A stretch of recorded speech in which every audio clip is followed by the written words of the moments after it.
Hello, everyone. Welcome to the Skull Session Recruiting Podcast brought to you by BuckeyeHuddle.com. I am Mark Givler, Kevin Noon joining me as usual today. We are going to talk about the 2026 recruiting class today. 2025 officially in the books. It's been in the books for a while for Ohio State. They did not have any late signing activity, but Wednesday was the official late signing period. Again, nothing new there for the Buckeyes, but it did close the books officially on the 2025 cycle nationally. So naturally, all attention now is going to move to 2026. We did a little bit of 2026 stuff last week, kind of talking about coaching changes and things like that.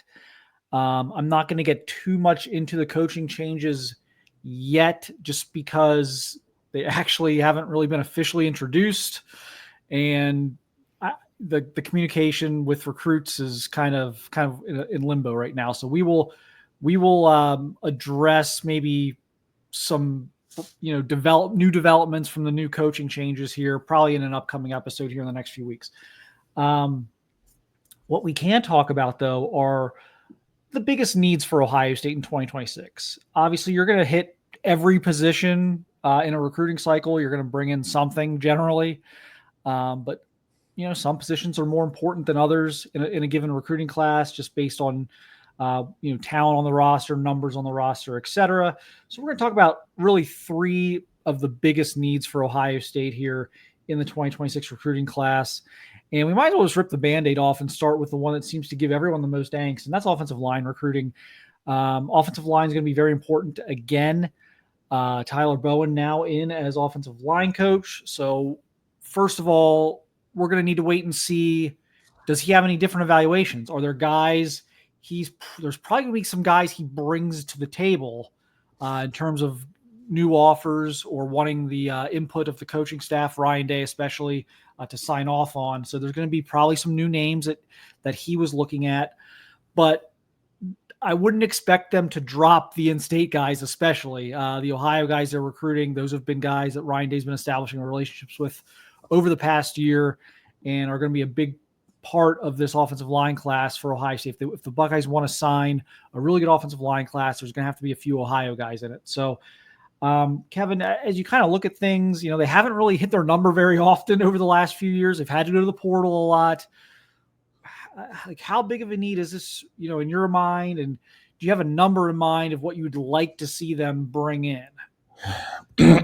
As for the number, I don't know, because everything is so interconnected. We don't know, are we playing with an 85 number? Are we playing with a 105 number? So it used to be, okay, well, we can kind of fit this, we can backwards engineer this. And we know they need this, and this, and you can count it. But let me start with the first half of the question, because I don't know if I have an answer for the second half. It's very important. I think it's a huge need. We saw Ohio State, elevate itself to the top level by finally having all of the pieces that were available on the offensive line work together. When they did finally figure out, okay, this is how we're going to be the best, by moving Carson Hinsman back to center, by having their grouping of three guards to fill the two spots and everything else. So, they go and they hit the portal for 25, which is going to be a nice little stopgap. But, I guess the Rice player only has the 1 year. I think that the kid from Wisconsin has a little bit more run there. But you've got to keep replenishing tackles. That is the biggest thing, is that, there was a point of where Ohio State maybe was a little thick with tackles and a little thin on the interior, and then it kind of flips around. It's just how recruiting sometimes works, but you've got to have that depth. And I think that, I'll be interested what Tyler Bowen's philosophy is. Our tackles and our guards and our centers. Or is there going to be, a continued thing of, we certainly, if we can identify somebody that can just play the one, whether it's right or left versus, inside or outside, we're fine with that, but we want to have a lot of combo guys. We'll find out kind of what his strategy is. We know what Ryan Day's strategy is. I think he likes having a lot of flexibility with within the roster, and that that worked out. Carson Hinsman could play guard, he could play center. Learning to snap is no small endeavor. If it's something you haven't done, learning how to do it at a high level is no easy task. So as for a number, God, I haven't even started really looking at what let alone what the 25 roster is fully going to look like, and figuring out what the 26 roster is going to look like, or what the needs are going to be there. I mean, generally, I want to sit there and get myself a couple tackles, a couple guards, and maybe a swing. Is there room for more than 5? I mean, you sit there and you look at the in-state kids, and you want to be able to land all of them. I mean, do you sit there and do you have a class where you land, three Ohioans, Champ Smith, and Deron Parks? I mean, and then what? And then you go big game hunting after that. So, I mean, this could be a pretty big number. I mean, it really could be a big number if things fall the right way. Just don't fall into the mistakes of your predecessors. Don't bring bodies in to bring bodies in.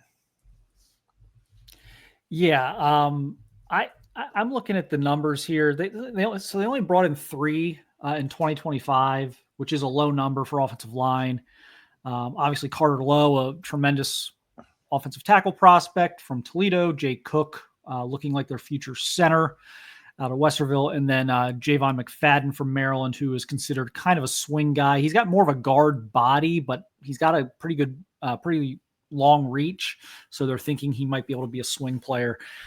That's obviously not enough. Now, the offensive line is going to be a position where I think you do go to the portal most years. There's going to be a lot of positions you don't really have to go to the portal that often.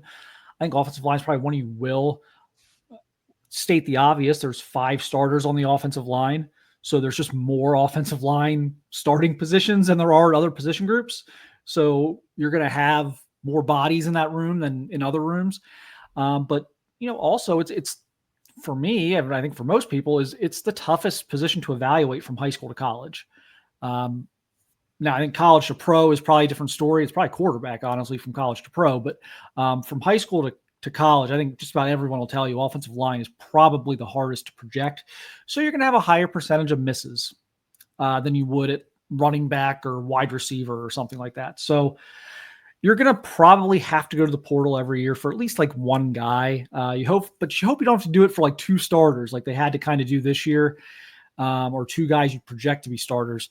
So you really want to get into the habit of bringing in bigger offensive line classes. So I think at least 5 here. I think you could push it to 6 quite easily.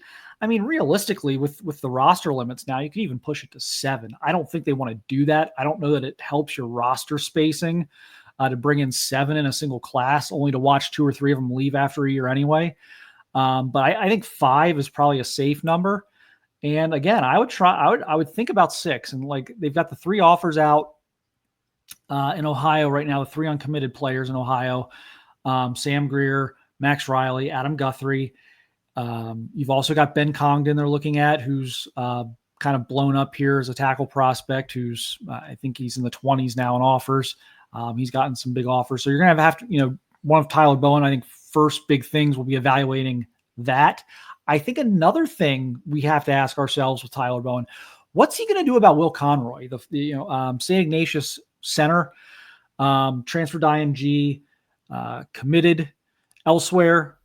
So like where do you go there? Like, do you revisit that? Because this is a kid who grew up an Ohio State fan.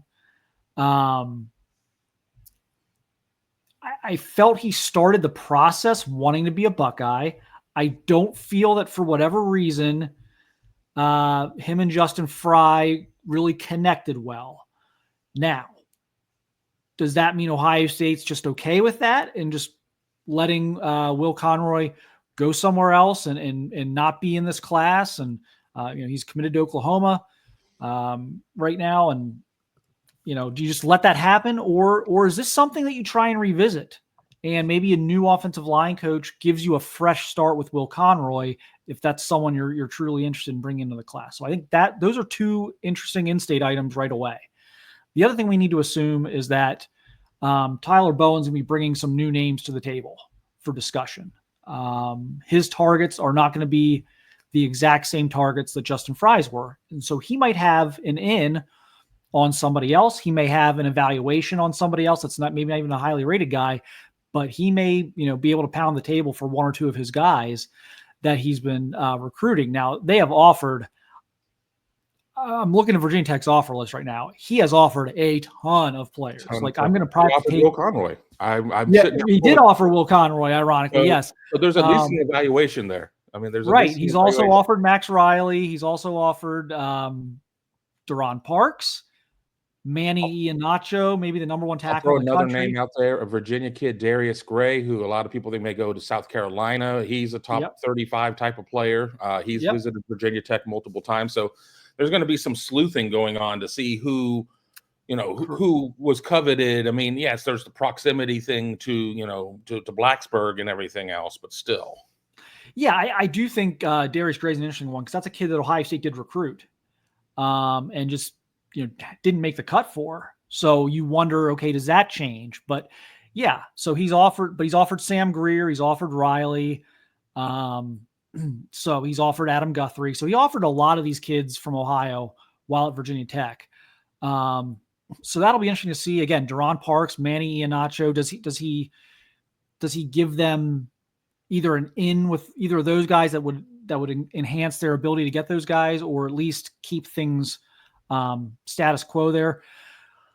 We'll see. But he offered a lot of players. He's already offered a lot of players at Virginia Tech. So that's going to be kind of an interesting thing, is which guys is he going to pound the table for now that the competition's going up? Virginia Tech's historically a very good program, been on kind of some tough times lately. Not really landing the same caliber players Ohio State is in general. So, which of those guys kind of transcend the difference in talent acquisition between those two programs and land on the Ohio State radar? We'll see. But that's going to be an interesting thing to watch. Like, you've got a kid here from Leesburg, Virginia, Carter Scruggs, 4-star offensive tackle. Is that someone that Bowen pounds the table for? That's an interesting one. Penn State and Clemson are two schools to watch there. But, is that someone that emerges now on the Ohio State radar? So that's something, again, to watch. But, long story short, they got to have, in my opinion, 5 in this class. You got to start filling your coffers with high school prospects. You can't just go to the portal every year. Eventually you're going to miss on the portal. Eventually you're not, the guy you get is not going to be the guy. And then what? So you're going to have some depth options here moving forward. So that'll be a big thing, obviously, in this class. Really, and the other position that I think a lot of angst has been caused with Ohio State fans as well is defensive line. And that's kind of another one we're talking about here. That's going to be another priority. They really like their young defensive tackle room. They were able to add a couple of those again in 2025. The defensive end, a little light. They only brought in 2. They wanted to bring in 3. So obviously they're going to be looking for some edge rushers. They weren't able to bring in Damon Wilson via the portal. It was them in Missouri. Missouri wins that one. So they haven't brought in an edge from the portal, like a pure edge. I know the kid from Idaho State has a chance to kind of be a strong side end, probably even maybe an interior pass rusher at times. But I think they want some pure kind of speed off the edge. That's going to be important here. And also, again, this young defensive tackle room they're so happy about right now. Well, when 2026 arrives, that young defensive tackle room is going to be a veteran defensive tackle room. So you're going to have to start replenishing the ranks there, Kevin. And so we don't know. I guess we don't know for certain in terms of Larry Johnson hasn't announced he's coming back. What I'm hearing is he's back, but we'll see what plays out here. If you've been on the site, we're watching a defensive line coach that's coaching in the Super Bowl on Sunday as a possible addition to Ohio State staff, certainly a target of interest. You can get all that on BuckeyeHuddle.com on the message board. We'll talk about that a little more. But my instinct is that Larry Johnson is back. He does have a year left on his contract. And we'll see if he signs a new one or not. But my instinct is that he'll be back coaching in 2025. But Kevin, again, number here? Do you just your assessment of what they kind of need to be doing here on the defensive line in 2026? Yeah, I mean, obviously there's a lot going on there. I mean, let's just move maybe more to traditional end. I mean, you've got the twins the Harris twins out of Matthews, Andrew and Aiden, but specifically you're talking about edge. You can stay in the state of North Carolina. Xavier Griffin Haynes being somebody that they've really done well in terms of piquing his interest or whatever. And then of course defensive tackle. I mean, there are going to be some really solid defensive tackle names. I think the one that I like the most is Deuce Gerald's. I mean, I think that he's fantastic. I think Ohio State has a really good shot there with Deuce Gerald's. Going back in state, back on the line, Storm Miller, somebody. I think that you again, if you're trying to hit a lot of years, 5 guys, 6 guys, or what have you, between the 3 defensive line positions, your edge, your defensive end, and your defensive tackles. And I mean, you could split it up even more between 3 techs and 1 techs. I mean, I'll be really interested to see if Ohio State, I would assume is still going to be kind of a 4 down front. Not really hearing anything that leads me to believe that they're going to be doing some significant structural change in the defense. But if you wanted to get 3 edges last year, why would you not want to get 3 edges this year if you can get that? I mean, you're probably going to want to get somebody, at least if you can get the Harris twins. I mean, you're already looking at 5, and then you're sitting there and you're looking at tackles, and just because you feel good about your tackle room this year doesn't mean you're going to feel great about it next year with players moving on and everything else. I don't think any of us really had Hero Canoe transferring to Texas on our bingo card. I don't know, 7. I mean that feels really aggressive. It feels really aggressive. Back in how many years did we sit there and be like, well, Ohio State probably can only sign about 21 kids this year, and we're well beyond those days. I mean, we're well beyond those days. But even if we said Ohio State's going to sign 28, we're saying 25% of the class is going to be on the D line. Maybe. I mean, for a class that habitually does not hit its number. I mean, this is not a 1 year, exception. This has been a habit. Set the number high and then just see if you can hit it, I guess. We'd be looking at like three defensive ends, 2 defensive tackles. I could even see that going to 3 and 3. Yeah. Depending on what their ability is to acquire these guys. Aiden Harris, big name. There's some interesting names at defensive end. Alexander Haskell's another one from St. Joe's Prep that they've offered. Does he work his way into a priority spot? Bryce Perry right out of Buford, to me, may even be an interior guy. I mean, he's got a very similar body type to Deuce Gerald's. But, we'll see. Is he an inside guy? Is he an outside guy? That's a guy they really like. But then you start to look at some of the really big names nationally, like the 5-star type of guys. And, Xavier Griffin Haynes is a big one out of North Carolina that you mentioned. They're certainly going to do everything they can to land him. The other guy they're going to go all out for and kind of see where the chips fall is Zion Ely, who's committed to Maryland. I believe On3 has him ranked as the number 1 player in the entire country. He's certainly a special talent. He committed early to Maryland. He camped with Ohio State last summer, and now he's visiting all over the place. He's taken all his visits. He's going to take official visits. Ohio State is projected to get an official visit probably this summer from Zion Ely. So those like Zion Ely, Deuce Gerald's, Xavier Griffin Haynes, like those are guys that Ohio State is going to chase. And I think they've got a really good chance at Deuce Gerald's. Can I sit here today and say they're definitely getting Zion Ely or Xavier Griffin Haynes? No, those are going to be absolute wars. I think Ohio State, if you told Larry Johnson or Ryan Day, you're going to get one of Zion Ely and Xavier Griffin Haynes, I think they would sign up for that. So we'll see if they're able to do that. They've thrown out some big offers. Anthony Jones from Alabama, that feels like a long shot, getting a kid from Mobile, Alabama. But Zion Grady's up here now, so who knows? Maybe he helps you there. The Storm Miller thing is interesting. He's now ranked as an edge by some services. Was initially a linebacker, does have a big frame. what does Ohio State see there? Do they see a linebacker? Do they see an edge? Can they get him? His brother's at Clemson. But Storm grew up an Ohio State fan. So like there's a lot of things there to kind of sift through with Storm Miller.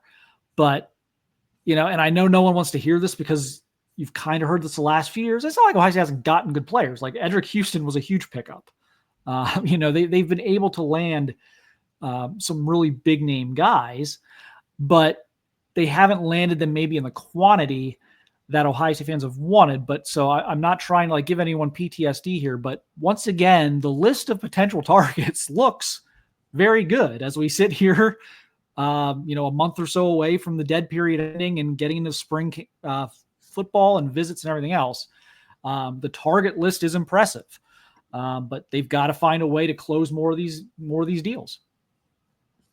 Absolutely. I mean, you can be on the list, you can be a finalist, but if you don't land the kid, I mean, it doesn't matter. Only one team is going to get these guys, and Ohio State, a binary proposition. Yes, you don't get extra. The light is on, the light is off. There's no dimmer switch when it comes to this. So they've just got to close better. It just feels like a lot of times that if Ohio State doesn't have that defensive lineman, especially like an edge or an end, committed by November 1st, it's just not going to happen. Their success rate after November 1st to whenever the early signing period is, 6 weeks later, 5 weeks later, whatever it may be, seems to be a little lower than what you would expect. Yeah, they went on that run a few years ago where they got a bunch of guys late on the D line, and like ever since then, they've just not been able to get those late guys. They've even lost some guys late. It's kind of been whatever they get early is generally what they get. They did get Epi Satanale late this year off after losing a couple guys. So, you lose London Merritt and Zahir Mathis. And so that kind of brought that about. But I mean, I don't even want to say they have to get off to a better start though, because I thought they got off to a great start last year and then they lose Merritt and Mathis late. So they've got to figure out whether it's landing the late commitment or holding on to the commitment at the end of the process. They've got to figure out this October through December window. That's where they have historically struggled with defensive line recruiting the last few years. So that's kind of the area, maybe not get too high or too low on where they're at in March or April, because, look, we've seen so much shakeup in the last couple months of the cycle that you got to see. And this is where the NIL, like quarterback, offensive tackle, defensive line, like that's where the NIL dollars are going to mostly go. I mean, yes, like a number one receiver or maybe a 5-star type of running back or a corner, but like by and large, like the overpays are going to come at like defensive line and offensive. Like people are going to overpay for quarterback, O-line, D-line. They just are. And so you've got to be kind of prepared to mitigate that somehow. When it gets down to crunch time and schools are throwing out silly monopoly money offers. So we'll see if they're able to navigate that a little better this year. I like what they brought in last year. I just, again, 1 or 2 more bodies would have been nice, but the quality seems to be there. Last thing, I think last position, because they're going to get everything. So we can sit here and talk about every position, but like some are more important than others. We've kind of identified the 3 we think are the most important. And number 3 is the cornerback position. They lose a couple guys last year. Blake Woodby, Naeem Offord. They bring in some late guys. Jordan Woods, is he a corner? Is he a nickel? Is he a safety? I think that's very much to be determined. I don't, regardless of what's being said today, I think that's a kid you have to wait and see at almost 6'4".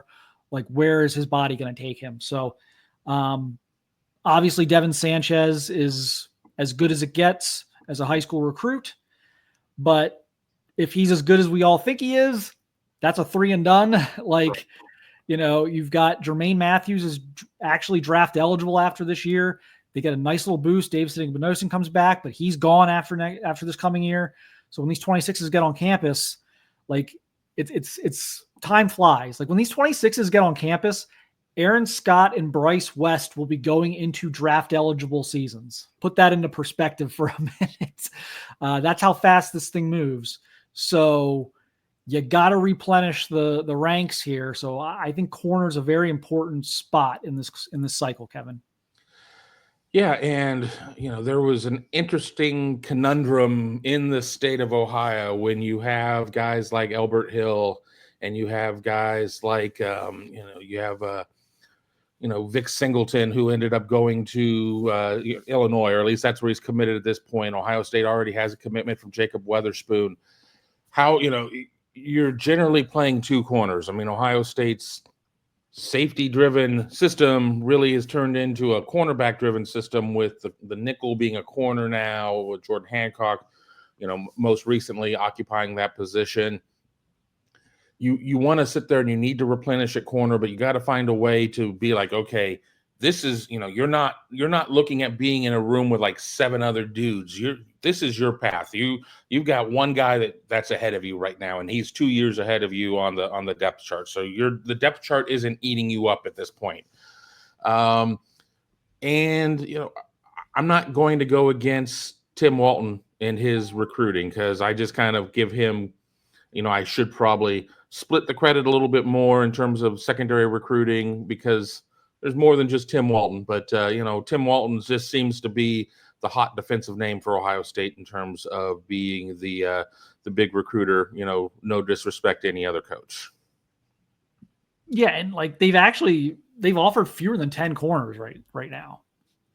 So now part of that, look, this is a very good situation they're in 26 for corner, because Albert Hill's their top target, 5-star Akron-Hoban guy. That's their top priority. Maybe if you rank them all in 26, Albert Hill might be their very, very top priority. You've got Jacob Weatherspoon, who reminds me a lot of Jordan Hancock. I think he can be the nickel. I think he can be the Swiss Army knife that makes everything work here, as you talked about trying to sell everybody on what their roles might be. I think Jacob Weatherspoon helps you do that by being a Swiss Army knife, being able to play a couple different spots. But again, I think he can settle in at that nickel spot if you can get Albert Hill, who I believe they lead for, and I believe they will get. That's one corner on the outside. Then you really only have to find one more, because then you're kind of recruiting safeties after that. And I think it would be a fairly easy sell if you can go national and kind of zero in on 4 or 5 guys, 4 or 5 of the very best corners in the country. Like, hey, Jacob Weatherspoon is going to be the nickel. You've got a 5-star like Albert Hill on the other side of you. We want you to kind of complete this puzzle. I think that's a fairly appealing sales pitch. So I like how that's set up. Obviously, they're on some big name safeties again. They had a bunch of safeties in last year's class, great safety class. I think Fahim Delane's going to be a star. I think he's going to play early at Ohio State. But they've got some other guys there in the secondary as well, like safety recruiting wise. They've got 3 or 4 top targets emerging there already as well. But it's going to be interesting to see kind of what happens with the cornerback room. Do they try and get back in on like a Dorian Barney out of Carrollton, Georgia? I think he was committed to, I believe he was committed to Alabama. He's opened his recruiting process up. Do you try and get back in there? Do you, what does that look like? I don't get the sense they're in like a huge hurry on that right now. Like Tim Walton will have the spring evaluation period to go out and evaluate guys. Because in the meantime, again, you have Jacob Weatherspoon committed. You know what you've got. You know what you're chasing with Albert Hill. Like, that's one of your guys. So like, I think you can be a little more methodical with like, who do we kind of reach out to complete this puzzle? But that'll be one interesting decision Tim Walton has to make is, where do I put my energy outside of the state of Ohio? Yeah, it's a lot easier to be able to focus on one. And let's be honest, you're still having to recruit your guys. I mean, people are not going to be like, well, Albert Hill's committed to Ohio State. That's over. Let's just throw away his phone number and never deal with that again. You got to keep re-recruiting your guys. But yeah, whether or not it's a case of a Dorian Barney, as you mentioned, Samari Matthews out of North Carolina. There was one other guy, Jordan Thomas out of New Jersey. I think there's some names out there that you could really try to load up on and see what happens at that point, because we certainly saw movement last year. I mean, the Naeem offered situation, having to hold on until the bitter end, only to have that one kind of get away from you. You heard us. We said that it was going to be something that was going to go until the last minute, and we were right. Don't always want to be proven right on those things, but we were proven right there. I think safety recruiting is going to be really interesting. A kid that we had a chance to see on Southern Swing, Nasir McCoy, really like him a lot. A lot of Jet Washington out of Bishop Gorman in Las Vegas. I think that it's going to be, BIA is back. I think BIA proved that it's back, and we're seeing almost a complete turn. We're seeing 60% turnover in the secondary this year. And when you're a safety and you're watching Caleb Downs doing what Caleb Downs does, you're going to be very excited about what Ohio State's scheme is. And I think that if you're a corner and you saw what Denzel Burke and Jordan Hancock and what IGB will be able to kind of pick up on this year, and then you throw in the mix of getting a Devin Sanchez and you mix him in with a Jermaine Matthews and everything else. Just a lot of opportunity there, especially after losing Calvin Simpson-Hunt to Baylor in the transfer portal. Yeah, so it's a very talented room. It's not making our most important positions because there's been like this drop off in talent and they don't have anybody and they really desperately need players in that room. It's very much quite the opposite. You've stockpiled a lot of talent. That talent's going to the NFL over the next 2 years, and so you've got to replenish that talent. And again, I'm actually glad you brought up Jaden Thomas from Bergen Catholic in New Jersey, because he is the high school teammate of 2025 wide receiver signee Quincy Porter. So that's another name to know in the corner search in 2026. So that'll be a guy they have an in with. So we'll see what happens. Again, we mentioned some of the big names right now. Expect that list to evolve. Again, I say this every year. Spring evaluation period, very important. Goes from about mid-April through late May. Coaches are able to be on the road. They get to watch spring practices, they spring games, spring scrimmages. They get a lot of evaluation time, in-person evaluation time with potential recruiting prospects. And so a lot of boards can change and move around based on what they see during that time. But this is kind of where things are set right now. I'm sure we'll do an episode in a couple months revisiting our 3 top priority positions for this class and kind of how they're doing, kind of a status update on that. But I thought, again, with the dead period right now and 25 officially having the books closed on it, I thought it was a good time to kind of reset 2026 and say, okay, yes, every position is important. Every position will be touched on by the Ohio State coaching staff. But here are 3. These are the 3 I think that they really, really need to buckle down on and make sure they sign really good classes with. Kevin, any final thoughts on this or 26 recruiting or anything else right now as we get ready to sign off here? I can't believe we're talking about the class of 2026. I started in this industry in the year of 2004, so the class of 2005. So 20 plus years of covering recruits, seeing fathers and sons and everything else. It's going to be a wild ride here over at Buckeye Huddle. Be sure to keep it locked in here for all of our great recruiting coverage, along with team coverage with Tom, Tony, and myself. Just because the trophy has been hoisted doesn't mean that we're slowing down. We're just shifting gears right now. Yep, $4.99 for your first month is still active. I don't want to give a final shutoff date because if the Eagles win the Super Bowl on Sunday, I might be feeling generous and might give everyone a few more days. But my instinct is that like Monday or Tuesday is $4.99 deal is probably going to be shut off. So you can get $4.99 for your first month. Give us a shot. A lot of people have done so and have been happy with that. And I've got emails about upgrading annual, and then a lot of people have just had their monthlies renew at regular price. So we've had a good job, a good run with retaining guys. So I think if you give it a shot at $4.99, I think you'll feel it's worth it. So check that out. Last few days of that deal are upon us, and we'll be back here, I'm sure, early next week with another recruiting podcast. But appreciate everyone watching and listening, and we'll see you over on the site and talk to you soon.